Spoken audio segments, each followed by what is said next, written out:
Salut les amis, c'est Louis. Donc c'était mon petit message de retour de Vipassana après 10 jours. Du coup je suis rentré à 48 heures. Donc je suis sorti de ce petit cocon pour revenir dans le monde réel et à 48 heures. Je me rends compte qu'en fait ces 10 jours, c'était bien plus qu'une retraite silencieuse.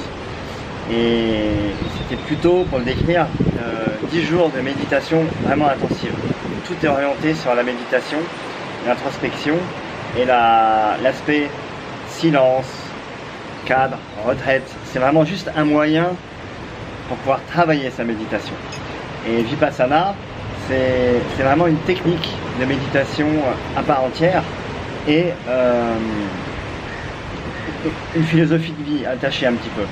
Donc pour info, Vipassana, donc moi je ne savais pas, ça serait donc la technique de méditation vraiment originelle du Bouddha.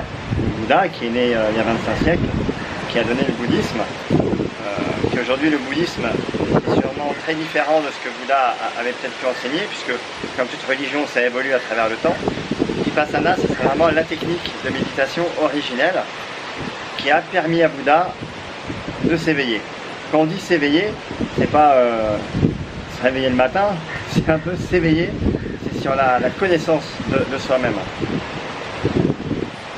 Le fait de se connaître soi-même permet de se libérer de toutes ces souffrances. Et quand on dit les souffrances au sens, on va dire, bouddhiste, c'est juste toutes ces négativités que tu as en toi, les petites colères, les petites angoisses, les petites contrariétés.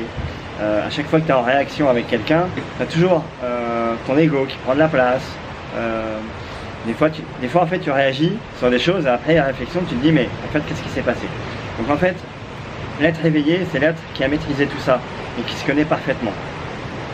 Quand on dit la pleine conscience, et moi ça c'est pareil, je n'avais pas, pour moi la pleine conscience c'était vraiment de tout ressentir.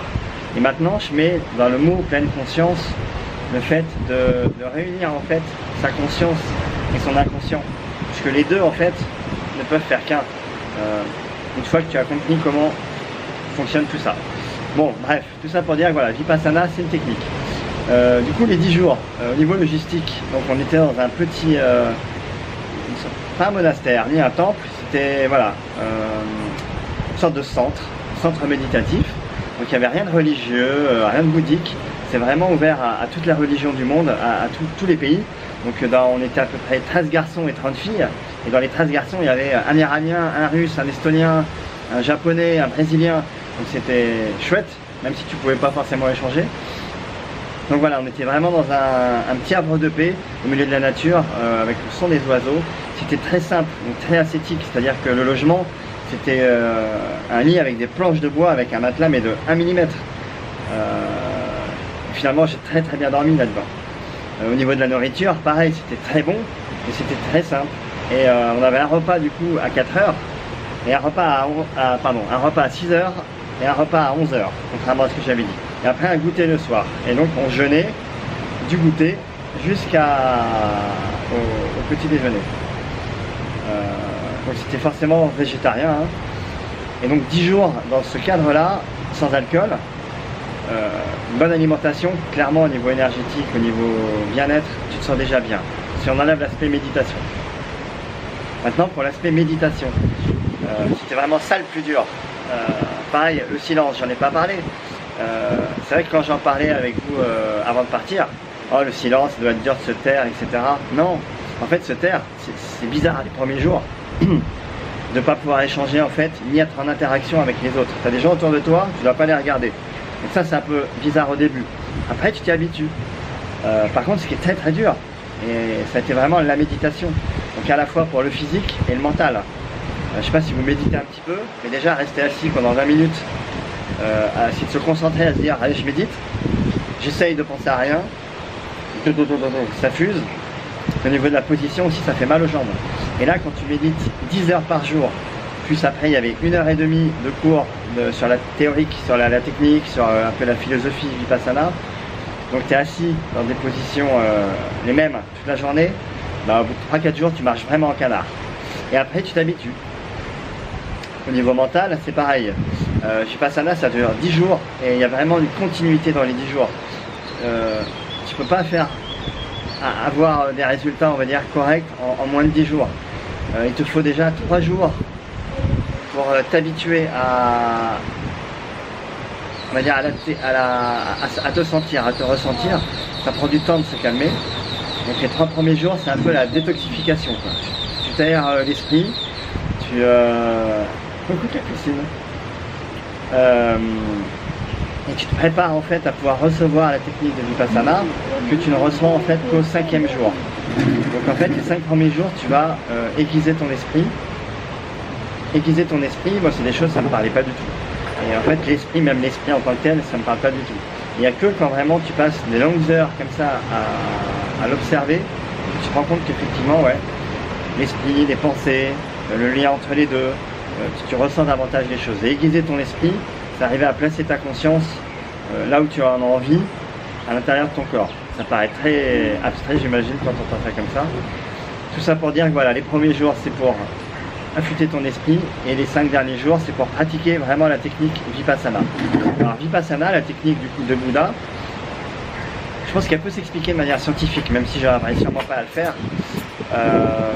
En fait, Bouddha avait identifié que tout était lié aux sensations de ton corps. À savoir, ton inconscient, qui fait le lien entre une sensation derrière, qui va mentaliser, et après il va créer ta colère, l'expression de ta colère, l'expression de ta tristesse. Si en fait tu es à l'écoute de tes sensations, tu es capable d'anticiper tout ça, et surtout l'entraînement du coup Vipassana va faire que tu vas ressentir davantage toutes ces sensations du corps, et tu vas les observer d'une manière, le mot c'est équanime, c'est-à-dire vraiment avoir une manière d'observation neutre. Et le fait intensément d'observer des sensations, quelles qu'elles soient, donc désagréables, imagine que quand tu médites comme ça pendant des heures, tu as très mal. Donc en fait tu vas observer ta douleur physique et ta douleur aussi mentale, parce que tu en as marre, mais de manière neutre, donc tu te détaches de tout ça. Et je pense qu'en fait le fond de la technique c'est ça, c'est à force de t'observer comme ça, de manière neutre, sur des choses désagréables, comme des choses, on va dire, agréables, c'est-à-dire le désir. Le bouddhisme, c'est le détachement du désir et de l'aversion. Et le désir, c'est pas le désir de la volonté, c'est le mauvais désir. C'est le désir un petit peu qui te bouffe. Par exemple, le désir sexuel, c'est un bon désir, c'est-à-dire que des fois, tu ne maîtrises pas, tu as envie et c'est plus fort que toi. Voilà, donc c'est pour s'affranchir de tout ça. Et quand tu observes les désirs et les choses désagréables de manière neutre, à force, ton cerveau il se détache complètement. Donc, je pense que le fond de la technique, si on voulait mettre un peu de science là-dessus, ça serait ça, même si c'est bien plus que ça. Et en fait, il faut vraiment le vivre pour savoir. Tout ça, c'est vraiment intérieur. Et chacun, je pense, va le vivre aussi différemment.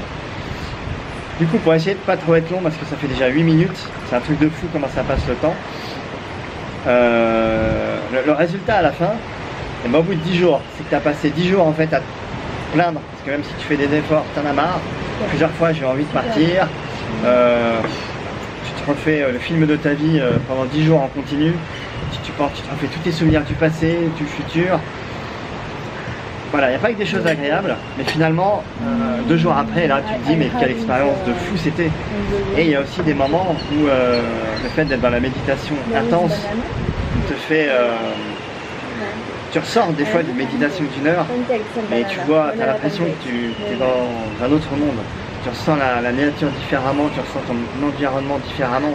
En fait, tu as des nouvelles sensations intérieures, des ressentis que tu ne connaissais pas avant, et qui sont tellement profonds et agréables. Donc c'est ça le premier point, c'est en fait la découverte de sensations qui peuvent être vraiment, waouh, vraiment intenses. La deuxième, c'est par rapport à un peu à la clarté de l'esprit, à la capacité à se concentrer, la capacité à moins réagir. Au bout de 10 jours, tu sens déjà une différence. Quand tu reviens dans le monde réel, tu sens que tu es apaisé. Et bien sûr, tu es loin d'avoir tout réglé. Et du coup, c'est pas en 10 jours que tu atteins l'illumination et vraiment des progrès très significatifs. Par contre, ça t'apprend une technique, ça te montre le chemin à prendre. Et après, c'est à toi de savoir si tu as envie de le faire. Sachant que Vipassana, en fait, une fois que tu as fait les 10 jours, pour maintenir et surtout progresser petit à petit, c'est obligatoire, entre guillemets, obligatoire. Ils te disent il faut pratiquer 1 heure le matin et 1 heure le soir de méditation. Donc ça paraît comme ça très lourd. je pense que dans le cadre là du voyage, c'est quelque chose que je peux faire et je vais essayer de le faire. Là, je m'y suis tenu et c'est vraiment quelque chose que j'ai envie de le faire parce que tu sens qu'il y a des choses dans ton cerveau intellectuel, dans tes ressentis, dans ta capacité à te concentrer, à être efficace, tu sens des progrès et donc ça donne vraiment envie d'aller plus loin. Voilà, donc je sais pas si je vous ai tout dit, sûrement pas. C'était l'histoire de faire un petit retour. Donc en fait c'est une super expérience, moi je la conseille vraiment à tout le monde. Et faut pas en avoir peur parce que c'est vraiment que du bonheur après. Et ça demande pas, tout le monde peut le faire. Il faut juste de la volonté et de la curiosité de se dire mais ça peut m'apporter quelque chose. Et forcément, quand tu passes 10 jours comme ça intense, avec plus de 10 heures de méditation active, et le reste est la méditation passive, imagine, ça te fait plus de 150 heures de méditation en 10 jours. C'est énorme en fait, c'est énorme, donc ça a forcément un effet positif. Et là tu sens vraiment les effets de la méditation. Voilà, donc là on vient d'arriver dans le sud du Sri Lanka. J'ai retrouvé ma petite Capucine qui nous fait un petit déjeuner. Elle est belle avec ses petites fleurs. Donc là on a trouvé un petit guest house, voilà, près d'une petite plage, dans une petite famille. C'est hyper sympa, donc le voyage, je vais être avec ma chérie quand même. Le voyage, en fait, il va commencer vraiment maintenant pour tous les deux, parce que ça fait 2 jours qu'on s'est retrouvés. C'est un plaisir de se retrouver. Et voilà, donc on va se régaler, on vous enverra des petites photos là qu'on a pris et des petits commentaires. Voilà, là c'était juste le petit retour Vipassana. Donc en tout cas, profitez, nous on profite. Et voilà, plein de bisous.